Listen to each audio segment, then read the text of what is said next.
Hi, I'm Shalini. Hope you're all doing well. I'm going to talk about what is the best COVID vaccine for this pandemic. Before going into the talk, I just wanted to let you know that I do not have any financial interest with any companies and I do not represent any organization. All the opinions are my own and I just wanted to share my knowledge.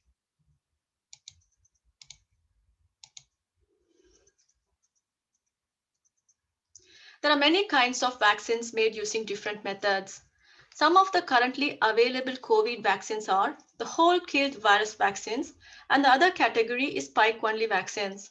The whole killed virus or inactivated vaccines, for example, are Coronavac, Sinopharm vaccine, and Covaxin. When the whole killed virus is injected, you get immunity to the whole virus, not just to spike protein. You get immunity to the spike protein, nucleocapsid protein, membrane glycoprotein, envelope protein, and all the immunogens that are present in the whole virus. With spike only vaccine, you get immunity only to spike protein. Spike protein is present on the surface of the coronavirus and it helps the virus infect the cells via its receptor. So if you have immunity to spike protein, you can block the virus from entering the cells. Spike protein vaccines can be made using three methods: DNA, mRNA, and protein. In order to deliver the DNA into the cells to make spike protein, they use adenoviral vectors. For example, Oxford AstraZeneca uses chimp adenovirus serotype Y25. Sputnik V uses human adenovirus 85 and 826. Johnson & Johnson uses human adenovirus 8026. So instead of using the DNA and adenovirus, you can use mRNA. You can deliver the mRNA into the cells to produce spike protein. Companies like Pfizer and Moderna are making mRNA vaccines. So instead of using the DNA or mRNA, you can produce the spike protein in vitro and you can use it for vaccination. For example, Novavax is doing that. I'll go through the inactivated vaccine method and adenovirus DNA vaccine in a bit more details in the next couple of slides. Inactivated vaccine method was first approved in 1945. I will vaguely go through the method. The virus, for example, SARS coronavirus, is isolated from the patient and it is grown in the laboratory. Then it is inactivated using beta propiolactone. Beta propiolactone will destroy the nucleic acid. It will destroy both DNA and RNA, thereby killing the virus. The virus will be dead. It won't replicate. Then the process undergoes intensive purification to get rid of the chemicals. And finally, they add adjuvants such as alum to boost immune response. In addition to alum, Covaxin also uses toll-like receptor 7-8 agonist. TLR7-8 activates antigen-presenting cell and enhances cellular and humoral immunity. Inactivated vaccine method has been used over a century to control various infectious diseases like polio, hepatitis, rabies, influenza, typhoid, cholera, plague, pertussis, etc. And it was shown to be safe and efficient. When the inactivated vaccine is injected, antigen-presenting cells such as dendritic cells or macrophages process the antigen and present to T cells and B cells for activation and memory storage. So next time when you get the real infection, your immune system will be able to immediately recognize the pathogen and destroy it before it overtakes. And that's how vaccination helps. Spike only vaccine. There is no particular reason for choosing spike only vaccine except that spike protein was known to induce neutralizing antibodies. And countries with no biosafety category 3 production facility can use safe raw materials like DNA, RNA, and protein to make vaccine. Before going into DNA, RNA vaccine, I just wanted to mention what they are in simplified terms. DNA is just the instruction material. RNA is also instruction material which is copied from DNA. RNA is used to make the end product. In this case, it will be the protein. In the cells, DNA is present in the nucleus. mRNA is copied from the DNA and it is transported into the cytoplasm to make protein. In this case, it will be spike protein. In order to deliver DNA or mRNA into the cells, we need vector. Vector is a vehicle that is used to carry the instruction material into your body. There are several kinds of viral vectors used in gene therapy and gene editing. Viral vectors are natural viruses that are modified to carry instruction material into your body. Gene therapy, gene editing clinical trials mostly fail because of issues with the vector. For example, you can get anti-vector immunity. Your body can produce immune response to the viral vector and can destroy it. Non-targeting is an issue with gene therapy and gene editing. Payload size. There is a size limit. You can deliver only certain size of DNA or RNA. You cannot deliver more. Toxicity is another issue with gene therapy due to repeated injection of the viral vector. In order to overcome the viral vector issue, they have developed non-viral vectors, for example, lipid nanoparticles or cationic polymers. But still, delivery is the main issue for delivering DNA or RNA into cells. I will go through the adenoviral vector in bit more detail because that is the one that's being used in vaccination. Before going into the vector, I will just go through the life cycle of natural adenovirus so that it helps to understand how the viral vector works. I have made a simplified diagram to show the life cycle of adenovirus. For more detail, please refer to research papers. Like many viruses, adenovirus use receptor to enter cells. The common adenovirus receptor is Coxsackie adenovirus receptor or CAR receptor. Adenovirus binds to its receptor on the cell and then it gets endocytosed into the cell. Inside the cell, it undergoes changes and the virus is trafficked towards the nucleus.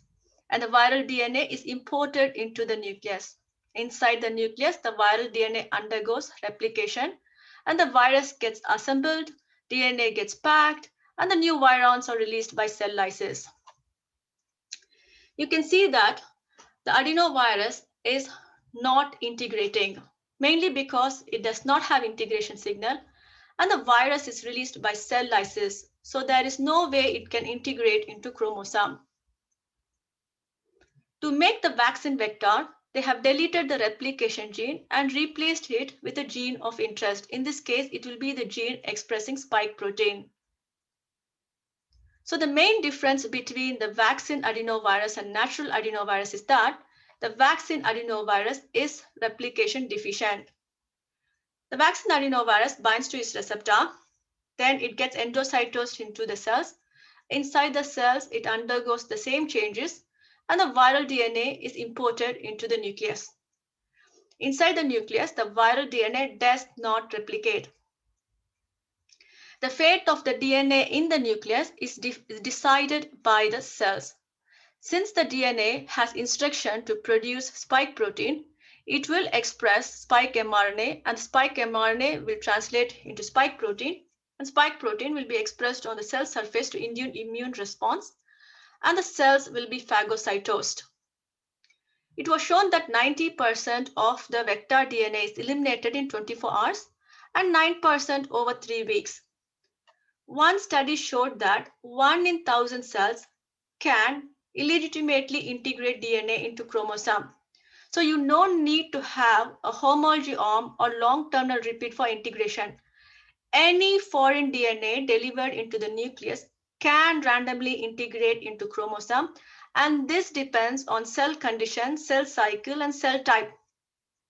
So if that happens, it can cause inherited risk that can alter the cellular function and can lead to long-term effect.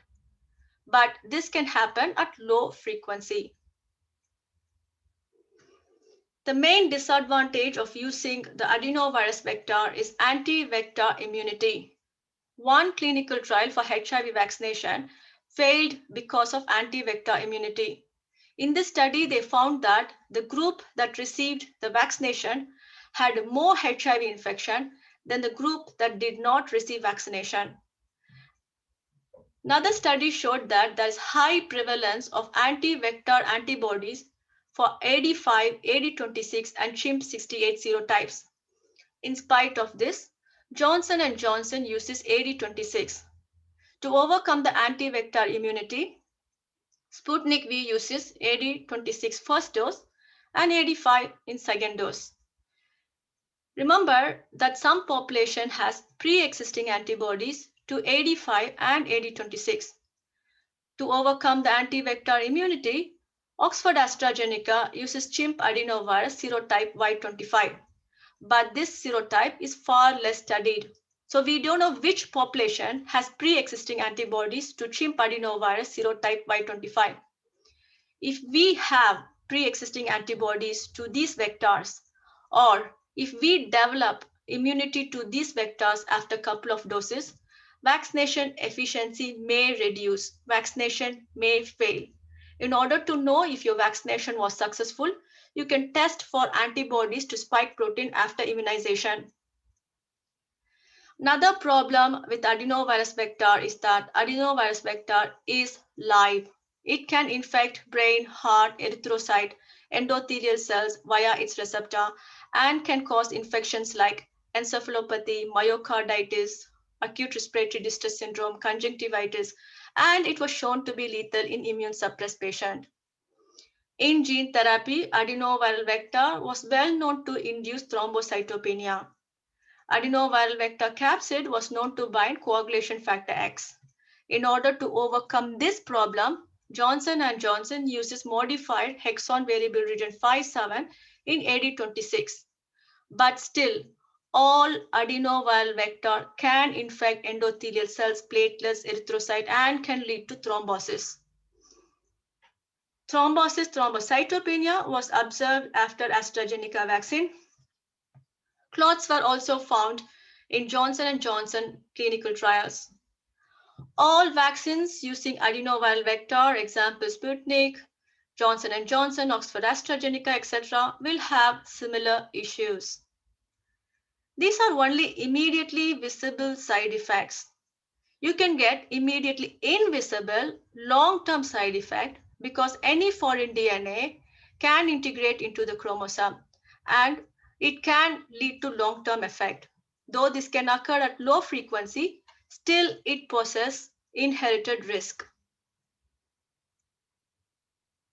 I'm not going to go in more detail about the mRNA vaccine.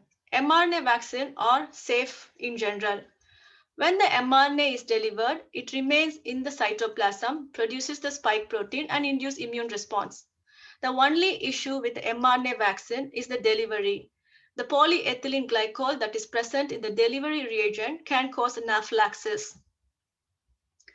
I already mentioned the disadvantage of using adenovirus DNA vaccine.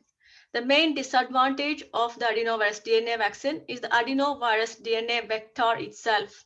It can cause adenovirus related issues.